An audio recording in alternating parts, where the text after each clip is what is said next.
बहुत ही बेहद सॉन्ग है जो विवेक भारती की आवाज़ में आया हुआ है कि देखिए वायरल चीज़ है कि हई छापारा के बॉस। इस सॉन्ग आप लोग बता रहा हूँ कि मार्केटिंग में बहुत बया था, जो कि इनका थोड़ा कुछ टोनिंग जो हो गया, मतलब उसका मतलब कुछ कॉपी थोड़ा हो गया था, धुन हो गया था कॉपी, तो उसकी वजह से उसको उड़ा देगा।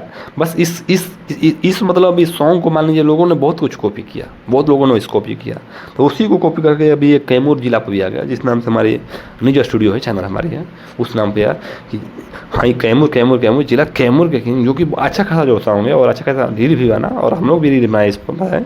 और कैमूर किंग आप लोग देखे होंगे वीडियो को, और वीडियो भी धातु है, सही है, कोई दिक्कत ना है, मज़ा आ रहा है। और ये विवेक बारूद जी की आवाज़ में जो है अंजलि स्टूडियो से आया हुआ है। और बता दूँगा अंजलि तो गॉड पर ये सॉन्ग आया हुआ है, जिला हम हाई जान कैमूर कैमूर कैमूर के किंग। तो बहुत ही प्यारा सॉन्ग है, बहुत बेहद सॉन्ग है। और आप लोग इस सॉन्ग को नहीं सुने हो तो आप लोग सुन सकते हैं, जितने भी कैमूर डिस्ट्रिक्ट से आप लोग बिलोंग करने वाले हैं भभुआ से, उसको जो क्या धुन नहीं दे सकते वो आठ लगा देगा यूट्यूब हम लोग को, इसीलिए थोड़ा कुछ संभालना पड़ता है। तो आप लोग हमारे चैनल को सब्सक्राइब जरूर कीजिएगा और हमें वीडियो को शेयर कीजिएगा, और फिर मिलेंगे एक नए बुरी साथ में आप लोग।